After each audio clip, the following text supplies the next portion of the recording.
Hello, everybody. It's Dr. Rick. Hope everybody is having an unbelievable week. I have had a great week. A lot's going on, a lot of challenges. That's just simply par for the course for the way that I move and the things that we're aspiring to do um, in the companies that I own and run. Um, at the top of the list right now is the Visionetics Institute, which is actually presenting this stream to you. We're doing some great things, and some of the things I've shared with you, some of the things I've invited you to, and a bunch of other things. But this is Focus Friday. Um, for those of you who are looking to work with me, there's a beautiful offer that I've extended. Um, at least to the end of today. It's in the description box. But what I want to do is I want to get into a real discussion about focus.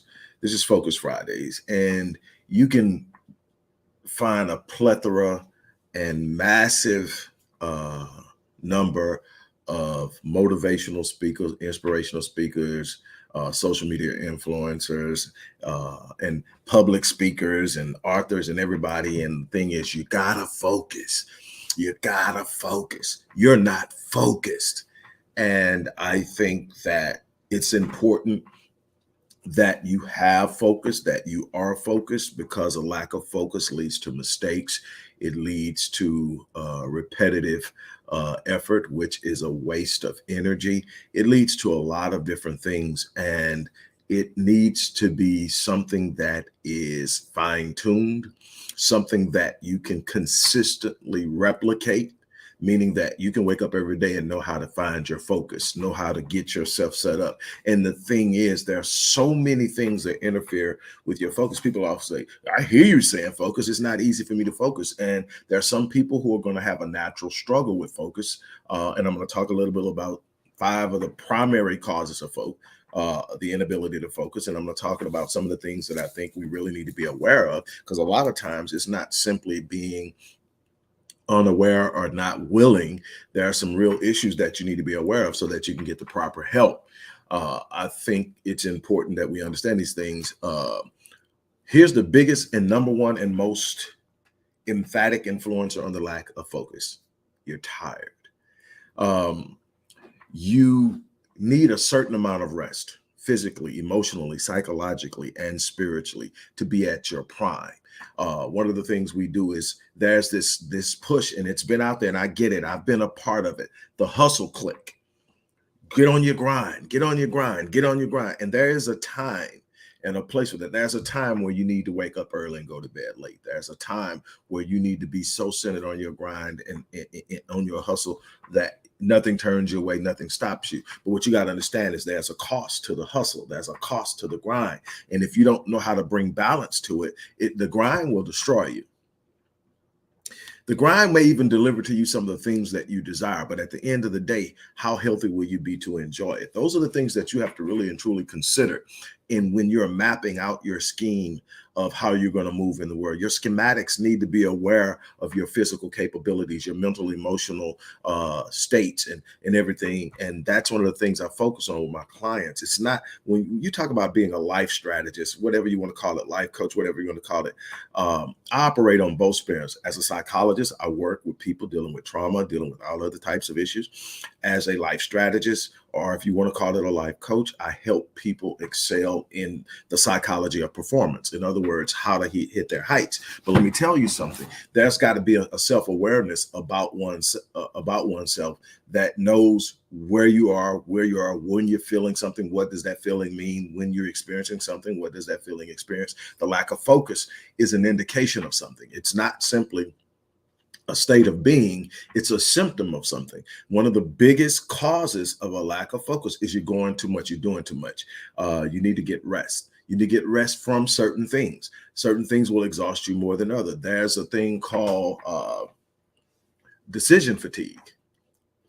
Literally, the more decisions you make over the course of the day, the less effective you are at decision making. Your brain and your ability to reason is literally like a spiritual, emotional, or intangible muscle that literally the more you work it, it gets stronger, but it goes through fatigue. As if you're going to the gym. You go in the gym, You go in the gym consistently over time, you get stronger. But when you're in the gym, the more you work out, you get weaker. You get to the point where you reach a point of fatigue. Same thing happens with your thought processes and your reasoning. So what does that mean? That means that I need to pace myself. I'm going to say something. Some of the people that you can pay attention to, when Steve Jobs was alive, every time you saw Steve Jobs on the stage, he had the same freaking outfit on. Well, I'm pretty sure it wasn't the same outfit, but it was a black shirt, some jeans, and some loafers. You see Tony Robbins on stage, he's gonna have a black shirt on and some black shorts, more than likely. You see you see Mark Zuckerberg, he's gonna have a gray t-shirt on and some darn gone khaki shorts or something like that.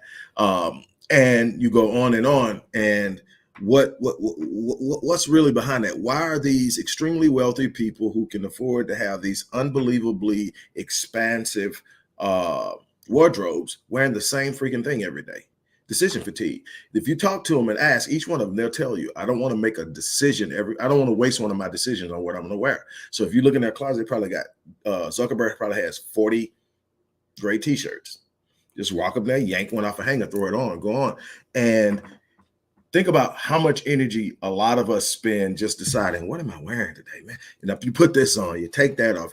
And those are actually decisions you're using, and you're fatiguing yourself. You don't even realize it. There's a point in the day where I force myself to take a power nap. Why? My mind needs to be rejuvenated. Or what I'll do is I'll have this false sense of accomplishment for my last 5 hours of the day, because I spent the 5 hours working, but I wasn't very effective. Why? Because I didn't give my brain time to recharge. So you've got to learn when to recharge. You've got to learn when to shut down completely and recuperate and restore and get your energy and get your rest and your sleep. You got to know when it's grind time and when it's time to start processing and bringing balance to your life, because what you'll find is grind is real good, especially in the beginning when you don't have a lot of expertise in a certain area.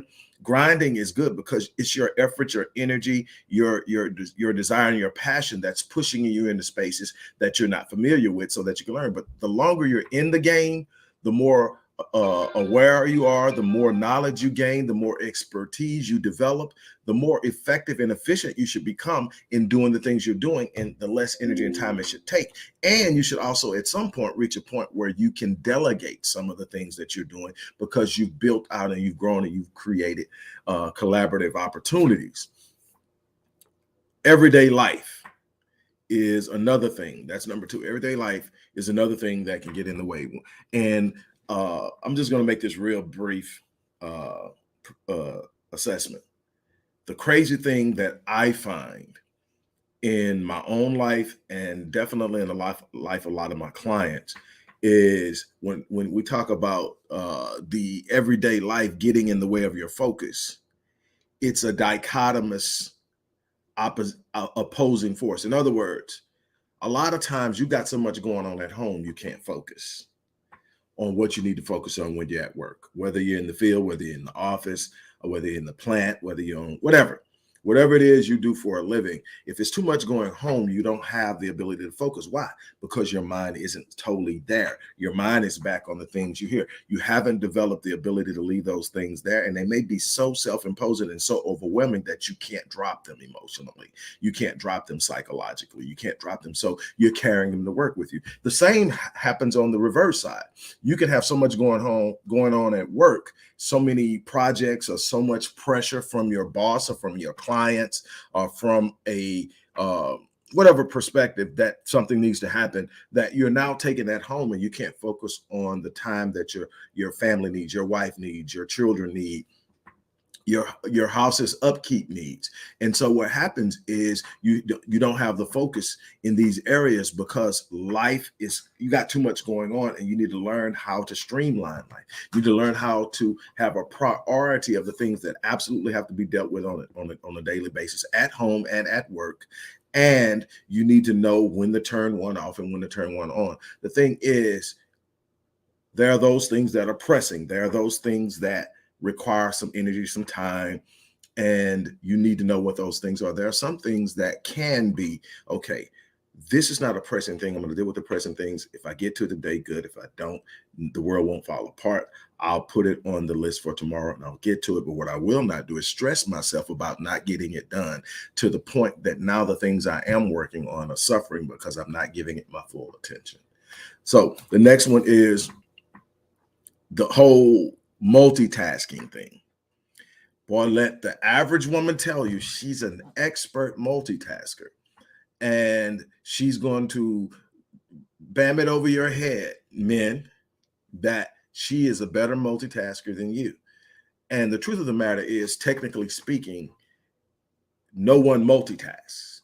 Now, when I use the term multitask, what I mean is you're doing multiple things in tasks simultaneously. Now, what women are better at men at is rapid succession accomplishment, meaning that I can transition between doing this to this to this to this to this in like that. So in my mind, because it's happening within a short period of time, I'm getting several things done. No, you've just moved between different tasks simultaneously, repetitively, until you got all of them done. But none of them were being done simultaneously. The brain doesn't work that way. But what happens is now you got a bunch of people literally trying to train themselves to multitask. What I can tell you is no matter how good you are at multitasking, you're not as good as you are at finding one thing, doing it, getting it done, setting it to the side, and doing the next. If there are situations in which several things need to be done within a short window, I would still say get them done. Because if you can do them by bouncing back and forth between them, you can sit up and say, okay, 5 minutes for this one, 5 minutes for this one, 5 minutes for this one. It's just the idea that there's some sense of reward in being able to do it, that we engage on it. The problem is it's highly fatiguing. And it's one of the causes for fatigue, emotional fatigue among women. It's the idea that I've got to do all these things and I have to do them simultaneously. No, you don't. Find the things that absolutely have to be done and do them in order of priority. And what you're going to find is you're going to actually be more effective. It's going to be done at a high level of quality, and you're going to be a whole lot less stressed out at the end of the day. So that's important. The next one is task aversion. Task aversion is something you've got to do that you don't like doing. It's going to be hard to focus on it because your mind is going to be everywhere else you want to be besides there. The ability to focus in this instance isn't about not having the energy. It's just not having the desire, not having the willingness to do something you absolutely abhor or something you don't want to do, that you hate doing or that really bothers you. And the thing is, you've got to have what I call a neuroassociative supportive notion or idea about it. In other words, when there's something that I have to do that I don't like doing, I don't look at the task. I look at the reason I'm doing it. If I'm doing it, there's something good coming out of it. So I focus on the result rather than the task. Now I'm doing the task and I'm doing it. And what happens is if I'm doing a task that I don't like, I guarantee you that the result that I'm looking for is significant. So what then? So what that means is I'm looking at it and saying, I've not only got to do this thing, I've got to do it well, because the consequences of not doing it well is something I don't want to deal with. And the reward of doing it well is exactly what I'm looking for. So now I'm focused on it because now I've reframed it. Finally, some of you are having problems focusing because you're dealing with some undiagnosed mental health issues or emotional things that literally need to be dealt with by a professional. You need to find out. And I don't want anyone to jump to conclusions about any of the things that I'm about to mention, especially the first one, which is ADHD. It's highly overdiagnosed. It's highly overapplied. One of the things that I've done a great deal is advocate for young Black males who tend to be overdiagnosed with ADHD and overprescribed with psychotropic drugs like Ritalin, Vyvanse, Concerta, Adderall, and the like. These Schedule II drugs are not only disruptive to their natural neurological neurological system, but they're also highly addictive. They're Schedule II drugs. So, but that there could be a situation where you are literally struggling with ADHD, and that's going to cause difficulty in focusing. And there are ways to deal with that outside of medication. And in extreme instances, you may have to have some form of medical intervention. I try everything in my power to get away from it. Another one is a head injury. The brain isn't meant to be jarred in any way. So any sport like football and hockey, where there's collisions a lot of time, or basketball, where you may fall and bump your head, the idea of a concussion is definitely going to focus on your ability to function, or being in a car accident, or falling and bumping your head at home. If you've fallen in any recent time and you're having problems focusing, you definitely need to go to the emergency room. You need to get checked out. There's a problem. There's a probability or possibility that you may be concussed. You want to deal with that, because that could be long-standing neurological consequences, because the damage done to the brain may not heal correctly. It can create lesions. It can create a bunch of other things that can cause long-term behavioral issues. As we're learning, everything isn't just psychological. It's a lot of times neurological. And it can sneak up on people because they're unaware of the importance of brain health in behavior. So again, that's something, dementia. And don't think because you're not 70 that there can't be some form of dementia. And you want to, if it is a form of dementia, you want to be diagnosed as soon as possible so that you can start treatment and dealing with that. Again, this doesn't mean these are the things happening. These are the extreme ends of what is. Most of you are going to fall in the category of the first four. The fifth one, which is medical and psychological, a few of you are going to fall into, but you need to be aware of it exists, because if you've tried everything else, it's not working, you may want to get with a professional. Another one is insomnia, which is another medical issue. You want, if you need help with insomnia, you do, because insomnia at an extreme level will kill you. You need a certain level of sleep in order to continue the cycle of life. The longer you stay awake, the more you start to deal with neurological issues, the more you start to deal with psychotic issues, the more you will literally sit up and push yourself to a point where you literally lose it and you die. It can get that crazy if you stay up and don't go to sleep. If you can't go to sleep over time, that's the danger of insomnia. Depression. Depression is probably the most common of all quote unquote psychological disorders. Everybody experiences it at some point in life, at some level of that, or at varying levels. It's when it becomes a consistent problem, or it becomes something that is where, and people think that depression isn't serious if you're not having suicidal ideation. Suicidal ideation is just one extreme vein of depression. Depression can make you lethargic. Depression can have you so down that you don't want to get out of bed.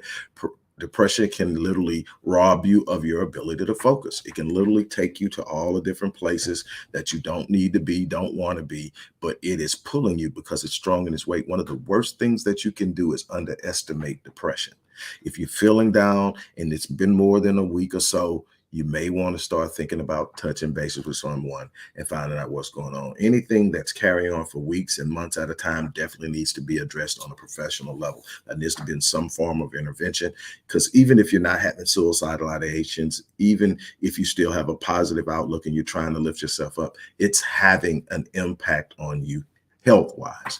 Anytime that you are down in state, your energy is low, there's a negative outlook, there's going to be an epigenetic impact on you on a genetic level, meaning that you are literally stirring up and possibly upregulating negative genes like cancer genes and other disease genes, and at the same time down-regulating the very genes that are designed to fight off illness. And so you can literally develop health issues from depression.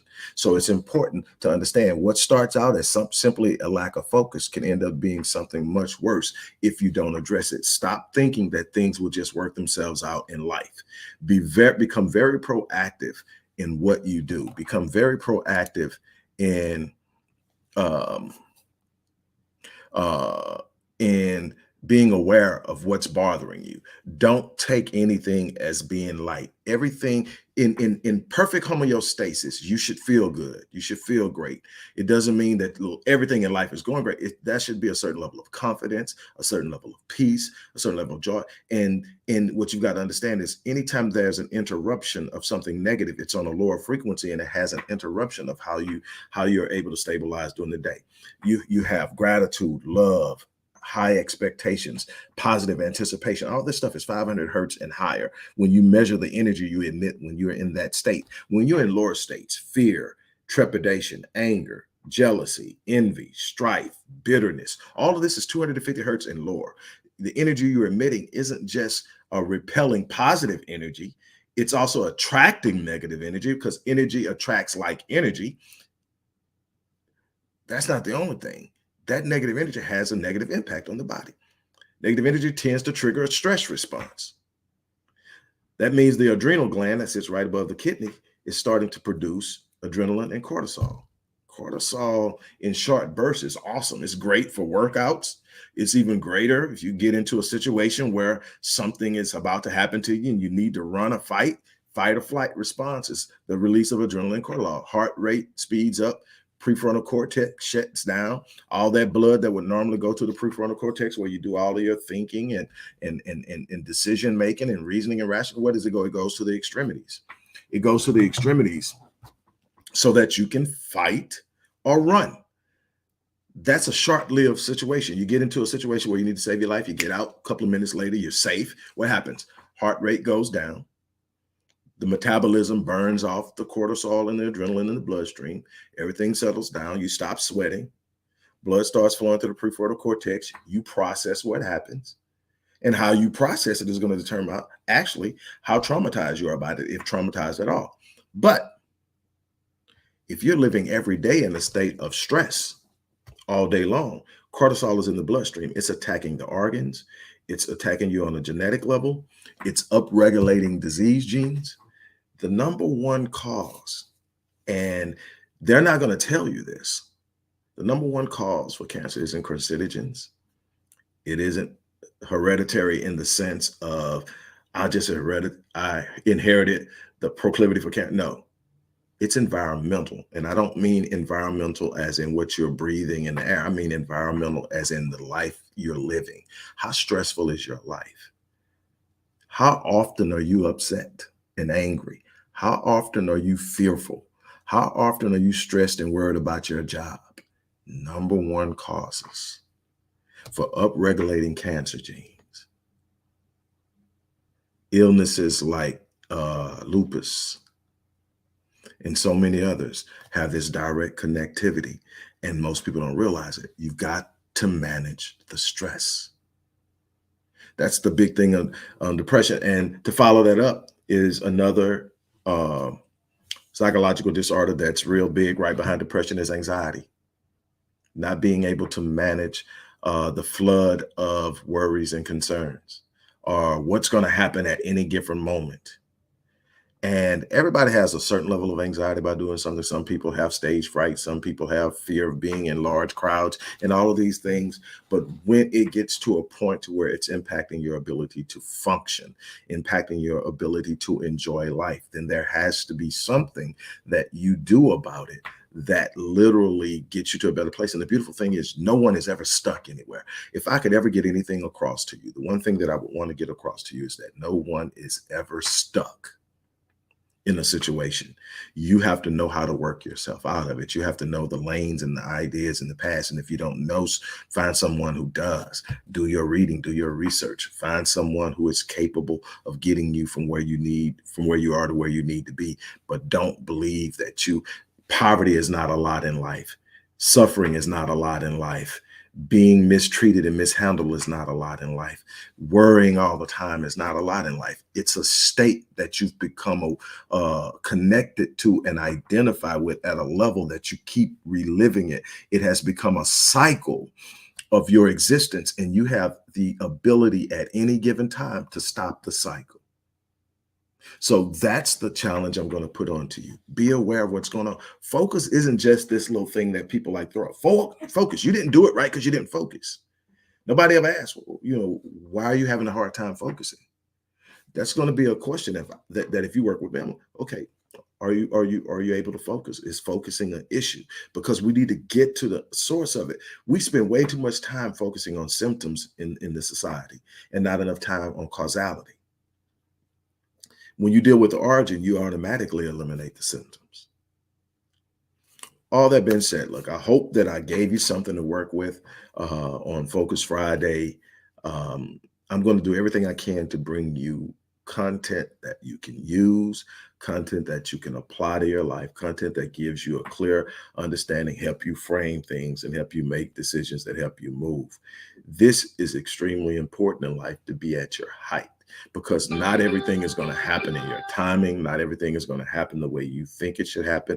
There are going to be situations where you're going to face delay. There are going to be situations where you're going to have setbacks. There are going to be situations where people you thought you could depend on, you can't. There are going to be all these things that happen. And you got to be at the highest state possible to be able to manage, maneuver, and navigate around it so that you can do and be and have the things you desire to have. This is a systematic, unbelievable dynamic where you literally have the ability to create. That's what being in the image of God means. It means that I am a reflection of the power of God in my life and that I have divine power at my access. But the problem is, I've been convinced that I don't. I've been convinced that I'm at the whim of life, that I have been convinced that life is happening to me. I have been convinced that I have no power. Life isn't happening to you, it's responding to you. It's responding to your doubt, it's responding to your fear, it's responding to your anger, it's responding to your trepidation, it's responding to your expectations. If you keep expecting it, you keep getting it. God meets you at the level of your expectations. When it comes to business, I tell people all the time, my clients are normally doing well in business, but I have some new clients that I'm taking, that I'm bringing from point A to point Z. It can be challenging, but it's something I decided to do. But a lot of my high-end clients, my high-ticket clients, they're coming to me because they're already successful and they're going to the next level. But what I can tell you is, we have to get into that vein of going like, hey, what are you doing? What are you doing? God meets you at the level of your expectations. What are you demanding out of life? What are you sitting up saying you expect? You can only get what you expect. You can only get what you have desired and believe you can have. It's not a magic trick. It's not some cantation you say. It's not some potion, but it's the beginning of manifestation. God gave you the ability to represent him by being able to walk out and speak and do things at exceptional levels. The greatest representation of God isn't what comes out of your mouth. It's the life that you live. And even in the times in which things aren't going your way, that's one of the best times to represent God, because people are looking at you. Why isn't he folding? Why isn't he just bent over crying? Why isn't he just throwing in the towel? How can he be smiling at a time like this? Because victory isn't just experienced on the day you win. Victory is experienced on your understanding of the losses. If you can't understand your losses, you're going to have a real hard time winning. Why? Because your losses will devastate you and you will start to identify with them. But when you can understand that your losses are preparing you for your wins, now you start to see the lessons in the losses. Nobody wins every day. Nobody wins all the time. That whole idea of failure is not an option has got a lot of people screwed up, because failure is the way to winning. You have to learn how to do it wrong before you can learn how to do it right. You have to make some mistakes before you become an expert. Nobody's born an expert. You become one. And so on that note, look, I'm going to get ready to get out of here. I hope that I've been able to drop something on you on this Friday. I hope to bring you some other stuff today. But Monday through Friday, we're going to be bringing the heat. And I am excited about what we're going to be doing as we close out the year. Be a part of that. Again, if you're someone who is really seriously looking to change your life, and you're looking to work with someone that you believe can get you there, I would love to work with you. I have an offer in the description box. If you want to go there and read it, it's an unbelievable offer. As a matter of fact, I'll tell you what it is. You can get my bronze package, which is a 12-week package, and I will personally upgrade it to the platinum package, which is a $12,995 1-year package. So that's 52 sessions with yours truly that you can get now as a free upgrade to getting the bronze package. Again, I'm taking 10 people because I can't do that for everybody, but I'm taking 10 people. I'm extending it throughout the day, but it's for people who are really serious. And you're going to have to be serious because it's not peanuts, but it's definitely not $12,995, nowhere close to it. But you got to be willing to invest in yourself. If you're not, you're going to have results that are reflective to what you're willing to invest in yourself. It's that simple. On that note, look, I'm going to get ready to get out. You guys have an unbelievable day. As I always say, I live my life on full, so that when I leave this place, I die on E. My challenge